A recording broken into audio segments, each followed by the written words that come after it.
All right, so I have people reach out to me from time to time asking me how I'm able to create so many podcasts, how I'm able to speak at to various communities and various events and do a lot of things freely. I have a lot of people reach out to me asking me this question. And today I just want to talk about how to give freely without fear. Because when people ask me this question, a lot of people say, I would really like to be able to do what you do, teach and mentor. But then I have this fear of how will I survive? How am I able to devote so much of my time that is already committed to work? How am I able to cut out this time, this work time, to live life more freely and more self surrendering and serving others more? So I have people reach out to me and tell me how they admire my ability to teach freely. They say a lot of things I teach on my podcast are things that are worthy of being put up on seller and to be sold at a price where I can make profit from. And so they ask, how am I able to do it without feeling a sense of fear or feeling a sense of missing out or feeling foolish and saying, I'm just giving my stuff out there and not profiting from it? Now, the truth of the matter is, I would be lying if I say I don't feel fear. I don't feel the fear of um, missing out on profit or missing out on gain or missing out on being able to earn to meet my own personal needs. I would be lying if I say sometimes I don't feel foolish when I see people put out lessons like I put out freely on my podcast and they put it up on seller and sell it at a price and they have people buy it. I feel taller. Are you being foolish? Are you really being wise? Shouldn't this be a way of a stream of income, something that you're committed to doing? Why can't you turn it into a means of income? Look at this other person. He's a coach. She's a coach, and they made so much money from selling just a course. And this is a course that you can easily do and maybe even do better. I would be lying if I said I didn't feel those levels of insecurity about meeting my needs and about establishing myself as a teacher by selling material. But then I strongly believe, I'm a strong believer in free giving. I'm a strong believer in free giving. I'm a strong believer in ministry. And I believe our life was given to us as a ministry, as a ministry, not as a business. Our life was given to us to minister to other people's needs. We were created to meet other people's needs. We are created to fulfill God's purpose, which is largely found in meeting other people's needs. So I believe in free giving, and I just want to share with you things that are found in the Bible or concepts that are found in the Bible that have allowed me to continue to live this life of freely giving, of being sacrificial and serving, to advise people for free, to speak at events for free, to mentor. It's it's not something that it's something that I've learned to do with time. And people that have known me, I have had different revenues of making money in the past. I was a I was a committed business person for many years. So this act of freely giving is something that is pretty recent. It's something that's come within the last 4 years and it has gotten stronger with each year. And each year I have learned to to give more real estate of my life out at no cost. I wouldn't say I've gotten to that level where I'm giving all, but I'm giving more than I used to give last year. I'm even giving more than I used to give last month. and it is a gradual thing. So, one thing I want to tell someone listening out there today that wants to live this life of giving freely and without fear, one thing I want you to know first of all is that it's an instrumental thing. It is not something you achieve at once, it's something that happens slowly. But then, as instrumental as it is very intentional. So, you need to be intentional with the courageous steps you take each and every day. Now, I find courage in some of the things I read in the Bible. And as I've said, I'm a person of faith, and a lot of my values emanate from what I read in the Bible. Not from my knowledge, not from my experience, not from my intellect, but a lot from the Bible. So I take the Bible as my standard. And that is where I have learned that life was given to us as a ministry. And it is by no error that when you read the Bible, it spends very little time or very little um, amount of the Bible, if any, is dedicated when you look at the life of Jesus to his his sustenance and how he maintained his sustenance or how he lived or to his work life. I do believe Jesus had a work life. Before his ministry, I believe he worked for his father as a carpenter. I do believe before he entered his ministry at 30, he worked actively for his father from his teenage years and stuff. So Jesus must have had a work life where he earned money for the family and stuff like that and had clients. But I don't believe that it was accidental, that it was left out of the Bible. I think it was left out of the Bible because it wasn't important. And so it was left out because the Bible wanted us to know that that part of his life of earning money wasn't important, and that's why it's not even spoken about, not a chapter, not you see, not a chapter. I don't think so, and I might be wrong. And if you know a chapter that talks about Jesus's work life, I know there's no chapter, but then if there's a verse of stuff, not even as much as a verse is dedicated to that. So I think that's very intentional, and that's to send us a message that life is a ministry.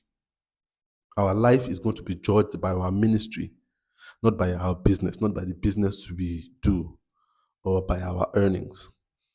Um, so, yeah, what are some of these concepts that have allowed me to give freely? Now, the first concept is what I call the John the Baptist concept of living. John the Baptist is a very, very interesting figure in the Bible. Very interesting. Probably one of the most interesting figures in the Bible to me. Whenever I read about him, I learn something new every time. I don't think we study him enough as a biblical figure or character. I think he's a very significant figure in the Bible, and he really teaches us about how to live our lives and how to give freely. Now, John was destined to be the forerunner of Jesus before he was even born. He was destined for this. God had told his parents what he would do and how significant he would be in what was about to happen to the world. And so, see, the thing about John the Baptist, and when I study his life and how he was able to live and give freely, because John the Baptist baptized people every single day when he started his ministry for free. That's what he did. And people came from far and wide, and they went to him and he baptized them for free. He spoke to them for free. He advised them about how to live better for free. Now, how was John the Baptist able to do this? And this is what I call the John the Baptist concept of how to live freely without fear. John the Baptist, we were told in the Bible, was somebody that lived a very intentional lifestyle. And we are told three things about John the Baptist and his lifestyle. Number one, we were told that he lived in the wilderness. He lived in the desert. Number two, we are told that he wore camel skin. with that wasn't even sewn into a coat. It was just wrapped around his body and used a belt to hold it together. So it was like a wrapper. You understand? So he didn't even go as much as putting sleeves into it or buttons. It was like a wrapper, camel skin, and a belt that held it together. That's what he wore. That was his fashion. That was his fashion style. Thirdly, we're told of his diet that he ate wild honey and locust. Wild honey and locust. And that was what was abundant in the desert. Wild honey was abundant in the desert, and locust is a very desert animal. So those things were abundant in the desert. He could get them easily, and that was how he lived his life. Now, why does the Bible highlight how John the Baptist lived his life? Because it tells us that if we are going to live a life of giving freely, these three things are very important. How we live, where we live, where we situate ourselves, what we wear, and our relationship with style and what we eat. Those three things are the traps that keep us in a state of self seeking. What we eat, what we wear, and where we situate ourselves, whether physically and in today's world, digitally. Those three things largely impact our perception of life and make us very insecure about our status. In fact, those are the three things that we call status.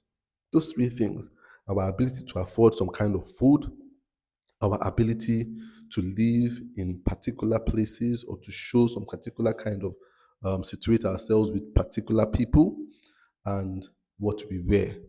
Those are the things that people regard as status. And John the Baptist, very early on, was able to curtail his status, his personal status. He was able to curtail it. And so, by cutting down on his style, what he wore, keeping it very minimal, something he didn't have to change regularly, something that wasn't trendy, something that wasn't expensive, he was able to unburden himself of this snare called fashion. Some of us, the reason why we are not able to give more freely is because we are too sold to this master called fashion. Fashion, it is a great distraction in today's world. And a lot of people, a lot of their earnings go into fashion. What they're going to wear, their bags, their jeans, their sneakers, their watches. Those things are huge snares that stop us from giving freely. I know some people that they have to buy a shoe every single month, at least a pair of shoes every single month. They might not be high earners, but their earning goes into every shoes every single month. They cannot see a pair of sneakers and look away from it. They fantasize about it, they dream about it, they talk about it. Those sneakers are their lives. I have people, I know people that have a whole room in their lives, in their house, dedicated to their shoes. That's their weakness. That's their weakness. And the kind of shoes they like are very expensive shoes. So they walk towards this end. It has now become the burden that they carry that makes them not able to give freely. Because every time they give freely, they see a missed opportunity to buy a shoe or a watch or a bag or a wig, those things. The fashion accessories rule their lives. So one of the things you need to check out for is, are you one of those people that master called fashion has put you under this burden for so long? the burden of fashion. For some other people, it is what they eat. They cannot just turn away from what they term as good food. Food is their snare. Food is what ensnares them. They cannot do without food. They cannot do without eating in a particular type of restaurant. So a lot of people, what their income goes to is eat out from a particular place. From a particular place, you understand? So food is their snare. For some of you, your taste buds have advanced. They are too advanced. Your taste buds are too advanced. And it's a snare because it takes a lot of your income. So a lot of you don't know, a lot of people don't know how to curtail their taste buds, curtail their eating. And that's what's stopping you from being able to be free. You have this master of, of food. And as long as you're carrying this burden of always wanting to eat a particular type of delicacy, and you must always eat choice food and always treat yourself to food every week, it becomes very hard. Those are the snares. Those are the things that entrap us a lot of times, that makes it very easy for us to freely do what we are meant to do with our lives and give freely, because it will entail you cutting out that treat to that restaurant, that fast food um, place that you go every week, every Friday. You treat yourself to it. These things are good. They're good to enjoy them from time to time. But when they become a snare, when that becomes our priority, it's very hard for you to live a life of giving freely. Where you live, your sense of status comes from where you live. I feel a lot of people have an inferiority complex largely based on where they live. So I see people spend all their earnings, just to live in a place that they can be proud of, in an environment that they are proud of. So I see a lot of people put a lot of money to live in a place that is outside their budget, because once they pay rent, they have nothing left. So they are forced to go back and work extra. How will such person give freely? Very hard. Very hard for such person to give freely. Where you situate yourself. A lot of people are living in highbrow places because of the sense of status that it gives them. But then it puts them continuously on this treadmill of work. So they are working 2, 3, 4 jobs just to keep up with the Joneses. Where you live, where you situate yourself physically. John the Baptist was someone that chose to live in the wilderness, in the desert. Not in the city, but in the desert. Because he knew that the life he was meant to live, the assignment he had, was something that involved him giving freely. And it would be very hard for him to give freely if he had to pay incredible rent, if he had to be taxed highly on where he was living. He knew that that would stop him from giving freely. So some of you, the thing is that you might need to relocate from where you are and live somewhere that you can afford easily without having to work extra, so that you can have some more time to give freely. Some of you need to have better self-esteem, not to judge yourself by where you live or the environment you live in, but judge yourself by the quality of life you are able to help other people to have through doing that your assignment. Because in the end, that's what will matter. That's what will matter. In the end, in John the Baptist times, there were so many people that lived in palaces. But we're not talking about them today almost 2,000 years later. We're talking about John who lived in the wilderness. In the end, what people will remember is not that you lived in an high eyebrow area or that you lived in a mansion or the furnishing of your house. What will be remembered is how you were able to furnish other people's lives, make people's lives better, how you were able to do and fulfill the assignment that was given to you. So if you want to give more freely,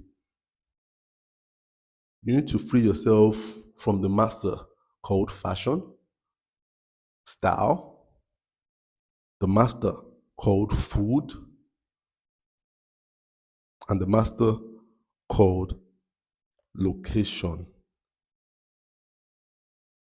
where you are, where you live. And you see, I talked about physical location. I'm also going to talk about digital location. One reason why John was able to live in the wilderness and why that helped him was that he lived away from people. And so he wasn't easily influenced by their lifestyle, or by the current trend, by the most popular food right now. He wasn't influenced. He had a time of seclusion where he could choose what was appropriate for him in terms of dressing style and food choice. He lived away from people. And this is where I'm going to talk about digital location. Some of you live on too many digital spaces, social media platforms, Instagram, Twitter, Facebook, Snapchat, TikTok and the likes, where you are living right in the thick of trend. Some of you need a wilderness experience that you don't see what other people are doing. You don't see what other people are wearing. You don't see what other people are eating. You don't see where other people are living, the kind of houses, their spaces. It will take a lot of pressure off you. Some of you need to live in the wilderness, away from people, away from your ability to see what the other person is doing. Because this, a lot of times, is what makes us measure our life in a faulty way, where we think we're not making progress based on what we see someone else doing. A lot of times where I felt fear and I felt stupid is because I've compared myself with someone else as seen digitally. I said, see what this person is doing, Tola. This person is younger than you. This person, you went to school together. See their car, see their houses, see their clothes, see what they're eating. Sometimes you need to live in this wilderness, this digital wilderness, so that you don't get to see and you don't get to be influenced by other people's standards. So this is the John the Baptist concept. And every time I read about it, it makes me know where I need to make adjustments in my life. When I start to begin to gravitate towards, oh, I need this new clothes, I need to buy this, I need to think about John the Baptist. It's going to make it harder for me to do this thing of free giving if I begin to venture into this style and trend in fashion and say, oh, I need this new shoe. This is what people are wearing now. I need to remember the life of John the Baptist when I think about food a lot of times and say, oh man, I'm tired of repeating this food, eating this every single day. I think we should kind of switch up our eating and eat this and eat that and kind of make our kind of switch up our feeding routine. We eat too much eba. We ate eba yesterday. We ate rice yesterday. You understand? I just say we should try to switch it up a bit. There's a temptation to do that, especially with my kids, with the advent of the internet and Western culture, they've gotten to see a lot of variety of junk food. So every time we go out, they're like, oh, Dad, let's go buy pizza. Dad, let's go buy burger. Let's go buy this. You understand? Ice cream. And, things like that. And it's very easy for you to feel like you need to join everybody in going to these new trendy places where you can eat. A lot of it is unhealthy, which you don't even need a lot of. But then there's a sense of status when you go there. Sense of status. So a lot of us are influenced to go there. A lot of people feel cooking your food in your house is a cheap way of living. So if you go to a lot of houses, what you're going to see is a lot of plastic bags from dispatch riders, food from here and there. And that's where a lot of your money is going into. And that's why you're working hard, so hard, because you need to maintain that diet that is so expensive. Because you refuse to eat simple. You refuse to sometimes let your diet be monotonous. Giving freely comes at a cost. It does. The second concept I look at is the life of Jesus. And the life of Jesus is largely different from the life of John the Baptist, where it's not said that he lived in the wilderness and he didn't wear camel skin. And a lot of times, Jesus went around eating and feasting with people. He ate pretty good food from time to time.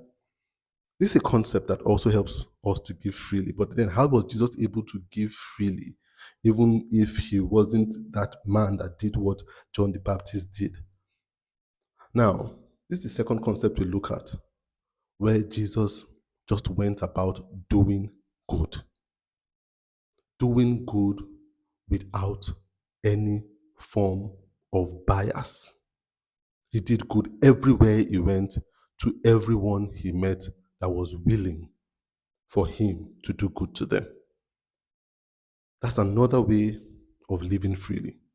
When you are able to do good every time, when good becomes a constant. Now, there's a place in the book of Luke, I think chapter 7. It talks about Jesus going on tour from place to place in Israel. And he said he went with his disciples. But he also mentioned some ladies that went with them. And he said Jesus previously had healed those ladies, delivered them of demons, and some of them healed them of diseases. And these ladies felt an obligation to him for their gratitude for his goodness in their lives to meet his needs and the needs of his disciples. Jesus was able to meet his needs because he always did good. He didn't particularly cut back, and I don't think he was a particularly stylish person, but he didn't go to the extreme of what John the Baptist did. He was able to just do good. And by doing good to everyone, he did good to some very influential people that just felt, I need to support this man. And this is something we need to learn too. If you are going to give freely, you need to give freely first before support comes. A lot of us are saying, I will give freely if I'm assured of support, but it doesn't start that way. You give freely, then you get supported. By giving freely, you meet people that are willing to support you. And this is a concept that encourages me to give freely. Say, Tola, keep giving freely. There are people watching you, there are people you're helping that would be inspired, not by reaching out to them, they will be inspired to support. They will support, and it has happened, and it's happening. It continues to happen, and I don't take it for granted. That's the Jesus Christ concept. Good. Do good every day to everyone.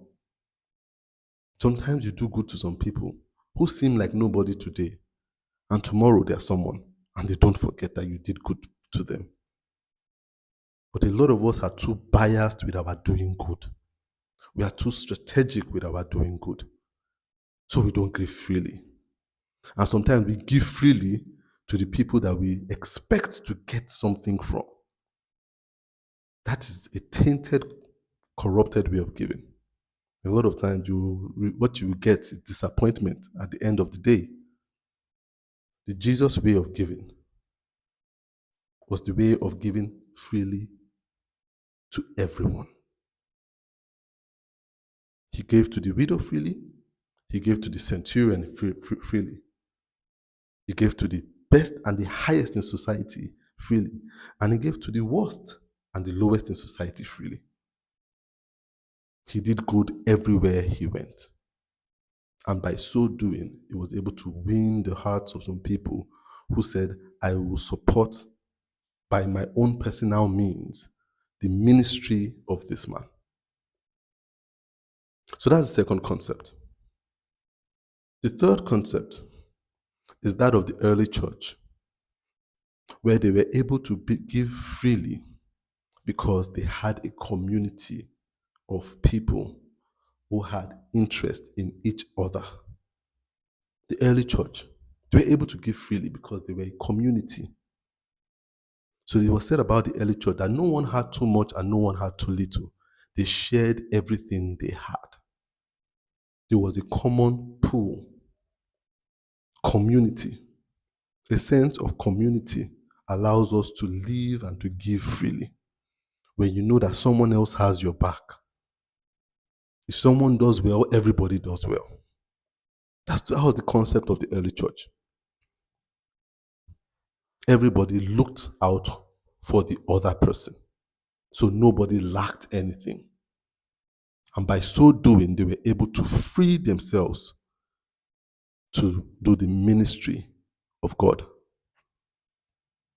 through their numbers. And that's why I feel one of the best and first communities that everyone has is family. But this community is hugely and largely disrupted and abused, where the family now becomes a set of individuals looking out for their own good. And I talk about this a lot. The reason why I'm able to give freely through my podcast, through my speaking, through my teaching, is because my family has learned to work as a community. Nobody has their own money. Everybody's money is the family's money. So when one gets rich, everyone is rich.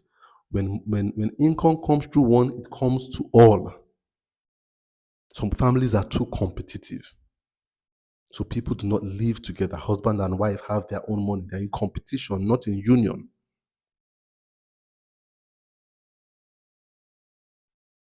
That's why originally the large family is seen of one that is of great advantage. But not anymore these days. People want the family to be smaller and smaller because they want the competition to be smaller. But when you see a family as a place of union, a place of fellowship, a place of community, you would realize the advantage of having 6 brothers and sisters or siblings, you understand? A family of 7 on a good day is stronger than a family of 3. But we don't see it anymore this day because everyone sees the family as a place of competition.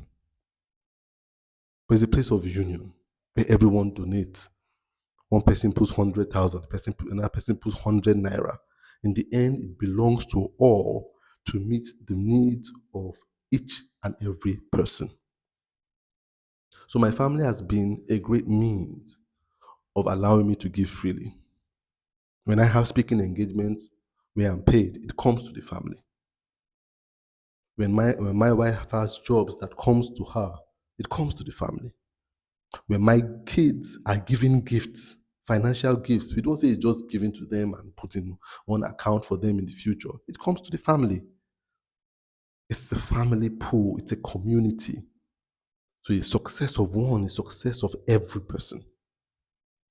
And that allows us all to be free without thinking, oh, I need to build my own stack of money because my husband's own, my wife's own is getting higher. And I don't want her to have control. I don't want him to have control. The church, the early church, was one that understood the strength of fellowship.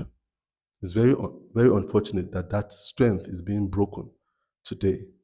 It's very important. And that's what I read. That's the concept I look at that helps me to give freely. I build my family around the concept of the early church. Everyone is significant. Nobody's unimportant. From the smallest to the greatest. Everyone is a channel of blessing.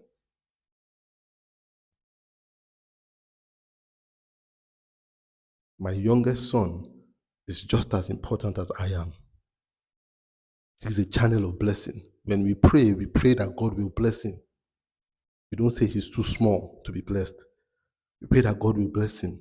We pray that he will act as a channel of blessing to the entire family, just as much as we, the parents, want to act as a channel of blessing. Sometimes it's those weak channels, in quotes, that God uses to bless us the most. So yeah, those are the three models I look at. The John the Baptist model, the Jesus model, and the early church model. Once you build your life around these models, you would realize that you'll be able to give freely. And it's not an either or. It's a watch for at each time. There's a season to be like John the Baptist. There's a season to be like Jesus, and there's a season to live like the early church. And that's why Paul said there's a season of abounding and a season of abasement.